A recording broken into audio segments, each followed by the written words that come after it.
you're at, that I was at one point, in college,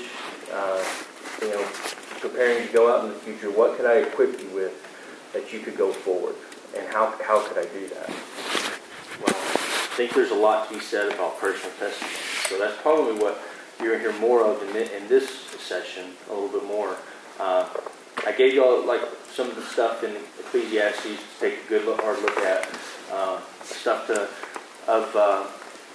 all the vanities of the world that we pursue. And I listed up a lot of them. Materialism and capitalism being on top. When I say capitalism, I didn't explain that one as well in chapter 4. A lot of that too is also like being the top dog, like being the best, striving to be number one, not for the glory of God, but for the glory of self. All those things from the time I graduated college until even now I struggle with some of them. Were my biggest struggle. In college, I don't really remember those being as large of a struggle as what they are today. And these are the pitfalls that I want to make you aware of. That because, as Brian had said earlier, those are the pitfalls that many Christians arrogantly walk into because they don't really realize. They think I did. I mean, it's like,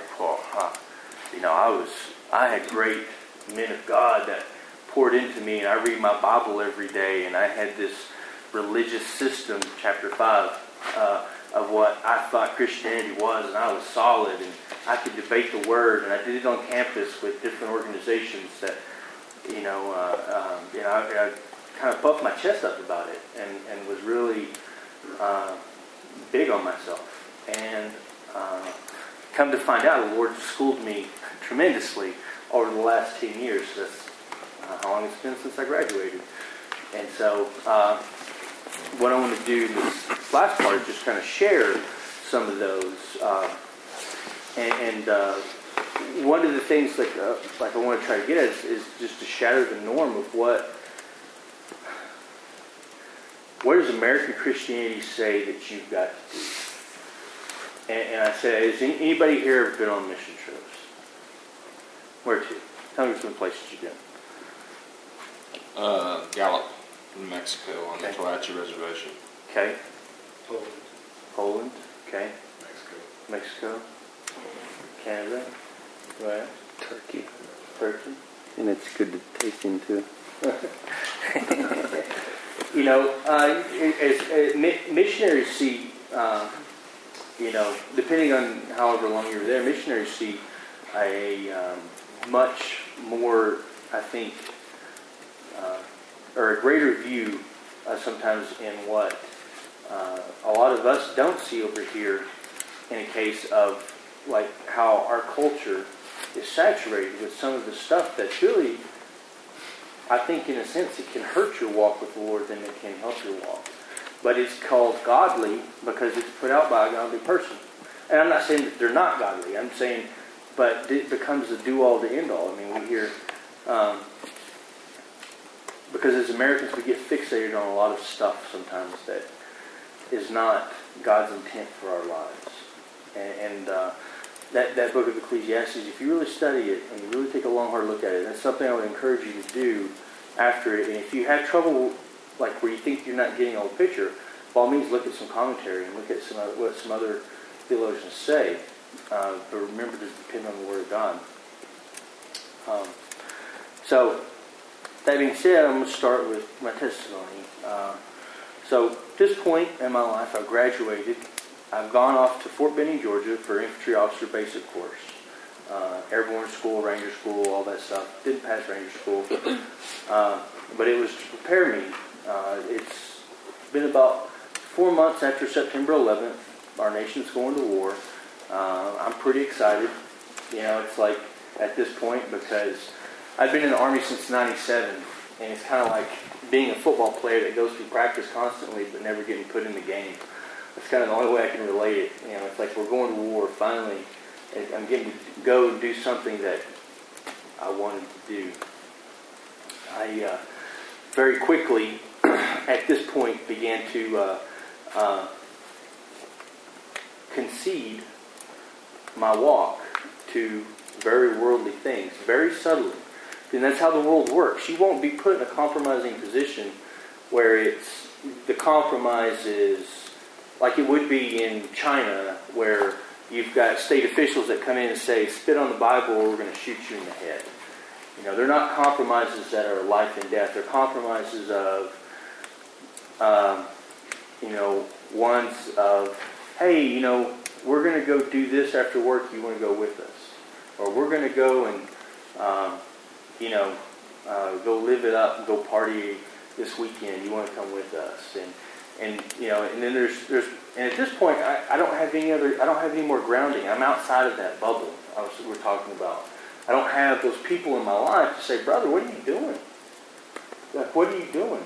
And the thing is I was married, and I had my wife, but we're both in the same situation. We had just spent a good many years in college being connected with other brothers and sisters and learned the foundations of loving the Lord and what it took to walk godly walk. And now we're starting to get these subtle challenges just kind of slid at us.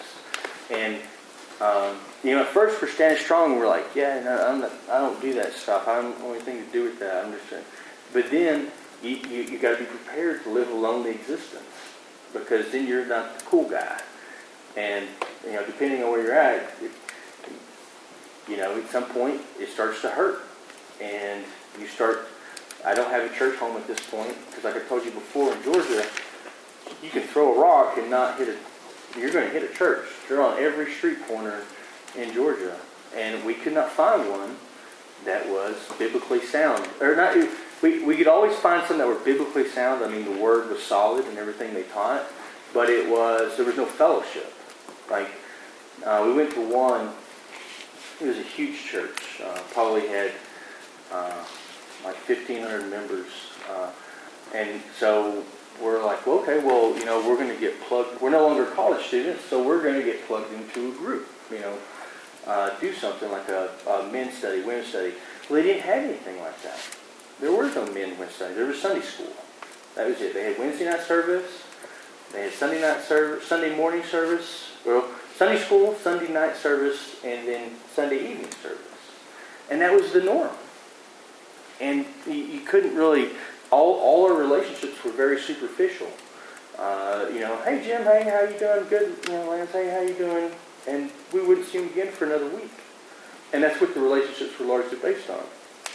There was no challenging of like, hey, how you doing in your Christian walk? Hey, how you doing in your prayer life? Hey, how you doing? Hey, would you pray for me for this? Or would you, those type of things. We took all that for granted. So at this point, Jen and I's walk becomes very stagnant. And that's a very dangerous place, because that's when you're the most vulnerable. I mean, if you're at least like trying to walk with the Lord, falling on your face, at least you're moving forward. At this place, we're not even moving forward. We're just kind of falling into the culture of not growing anymore, because we're doing the motions. We're going through the motions. We're reading our Bible every day and we're praying, but there's no real change in our hearts. There's no conviction of anything that we're doing. Sin becomes where it's not you're not convicted of it anymore. And so additionally, during that time, one of our sister units across the street, around 2003, March specifically, deployed to go to Iraq for the invasion. I was asked if I would go. I was promised that I would get to go. I was a second lieutenant, and I was told I was going to get a platoon. And I was so excited. I was like, this is it. This is awesome. And basically, the Lord kept me from that. They said, yeah, we don't have a slot or a job for you over here as a platoon leader for the invasion. So you can either stay where you're at and be an company executive officer, which is a guy who runs basically all the logistics for the company, or you can be a platoon, or you can be an assistant to the assistant to the assistant S1, which is like note taker for the battalion commander, which is a horrible job. But I would be in combat but I'd be a note taker in combat. Or I could continue to do what I'm doing and at least have some fun in my job, enjoy my job, and not be in an office. So I chose to stay where I was. I didn't go on the invasion. I became furious with God. Became very angry because it's like at this point I had put this disbelief in my own heart of who I thought I was. And it's all part of that stagnant place I was. It had to do with it too. I had no accountability. I had no brothers around me to see that knew me. And when I say know me, I mean they would be able. If I walked in Sunday service in Cruces, or Andy saw me at the Donna facility, he could tell if something was wrong. We were that intimate. We knew each other that well. My wife could see it, but she couldn't relate because still, even we're still newly married, and there's still things that until you get later on in marriage, like you don't know how to approach that with your spouse. And so those are things that you learn over time where men and women, or same-sex relationships of like man knowing man and how they think. It's easier. That's why we're having our men's and our women's time later, because men can generally identify easier. Just as women can identify easier. I didn't have that. So,